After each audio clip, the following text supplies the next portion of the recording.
as you talk to those Republican voters, are they good guys? And here, I mean that it's kind of a funny question. That's but so funny that you say that. Yeah. Yes, because without breaking the shot today, as I was interviewing these people, when I would say thank you and turn to the camera, I go, another great person, really nice, warm. They're concerned about America. They have genuine concern about America. This guy was a veteran. He cares about veterans. This one old guy, and they're and they're overly religious. They're all about. They like that Ted Cruz has a prayer group on Tuesdays, and he's the only one who has that. But they're all good people. And the guy who said that stuff about the 30% 2 years before Obamacare, he seemed like, I don't know, like I've known him all my life. Like, I'm going to go have a beer with this guy, like from my old neighborhood. He seemed like salt of the earth, good guy, hardworking, really wants to make the country better. And he really thinks that Ted Cruz is going to be that guy. And, you know, when it's sincere, it just takes away all the evilness. Yeah, see, I know because the Republican voters that I've talked to, yeah, I have the same exact experience.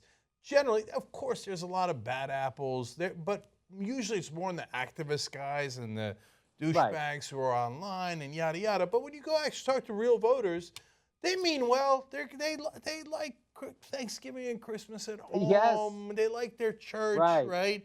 And they're scared. They're scared that the others are going to come and take their jobs or hurt their families. They shouldn't be scared, and they've been misled. But you know, we get so busy fighting, and this is not like a kumbaya moment. Let's hold hands. Believe me, I'm not holding hands with the Republicans in terms of policy fights. I'm gonna get right in there and fight for our side as strongly as we can. But it's not right to demonize the other side as if they're all racist, they're all wrong, they're all bad guys. They're really not. Some definitely are, but an overwhelming majority of them have just been misled and are generally a little afraid, a little afraid of change. And so you're saying, they're people, we're all responding to the same thing. They're just too fucking stupid to know what's causing it. Is that what you're saying? There's that study that was done of, again, the idea that emotion drives which way you're going to vote, and if you're a liberal or conservative, more than logic does. And yes, liberals will also skew things, even if you present a contradictory fact. Now, this is in studies that are done, right? Not in real life. Obviously, it affects real life. But they will skew facts to show the opposite just to get to say the liberals are right, right? Conservatives also do that. Now, You're saying liberals do that too, Cenk? They do. In that study, they showed. And there's a study that says that? Yes. I don't fucking believe that. but in real life, where it's not a study, are conservatives misled more? Now, you're going to say we're biased because we're liberals, right? But I really don't think so. I used to be a Republican. I used to be conservative. A lot of people I know were Republicans and conservatives. We switched over when we thought, wait, that doesn't make sense, right? So if anyone is unbiased in that sense, it's me, because I lived on both sides. And so in the real world, yeah, there is a set of people who are lying more than the others, right? The guys who say, well, obstructionism is 50-50. No, it's not. I know the record. I know the number of filibusters the Republicans did and the number of filibusters the Democrats did. I give you one small little example, but I can give you dozens of those. So in order to get people to vote against their own interest and to vote for tax cuts for billionaires and make sure your minimum wage doesn't get increased when you're holding a minimum wage job, well, you got to mislead that guy a little bit, right? And you've got to mislead that guy more than you need to mislead a liberal who thinks, yeah, that would be kind of nice if my kid had a shot at a free education so he'd have the same opportunity as any kid, right? You don't have to mislead that guy so much, right, in the real world. You also don't have a strain like Ayn Rand thought police in the Democratic Party that you do in the Republican Party, where people are like, in a history of Calvinism in the country, where it's, if you're poor, it's your fault you're poor. And that also ties into what Jimmy was saying earlier. And it ties into the anger they have, like, you know, I watch one TYT show without the Calvinism. No, it's also a thing, like, the people they hate getting the free ride is not some unnamed mystery black person. It's their fucking cousin Earl, who's a scumbag, and they know he's getting free stuff. That is really a big part of it. It's that they feel to them it's a sense of fairness, and they don't want lazy people who they think is half the country who don't want to work. they really believe that in their heart. They're like, what? They're all for hardworking people. They just think that Democrats and Obama voters and Hillary Clinton voters are lazy people who don't want to work and want free stuff.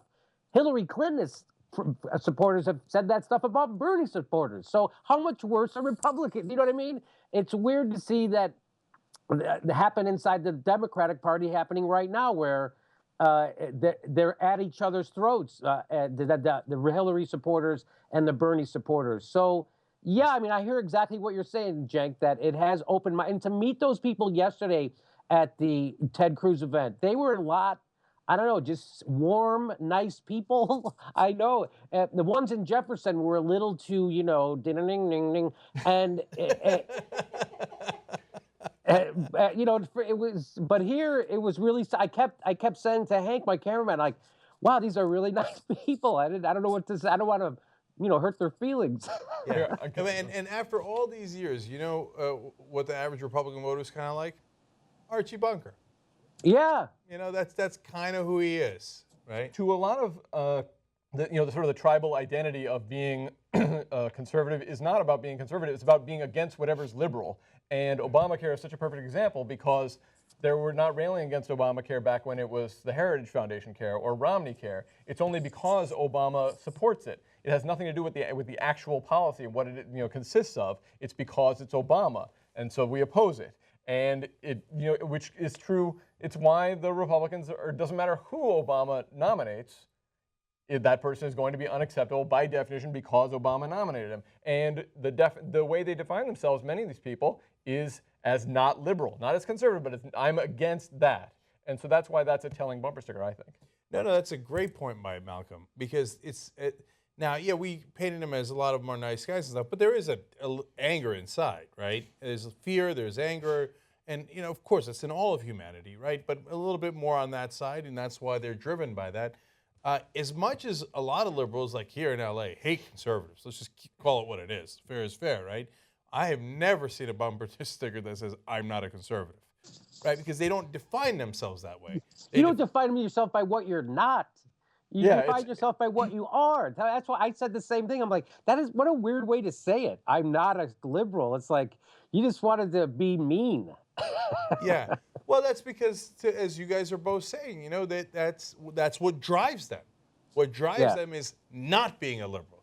Liberals are all the things that are wrong in the world, right? The guys who want the handouts and they're, offended by everything, et cetera, yada, yada.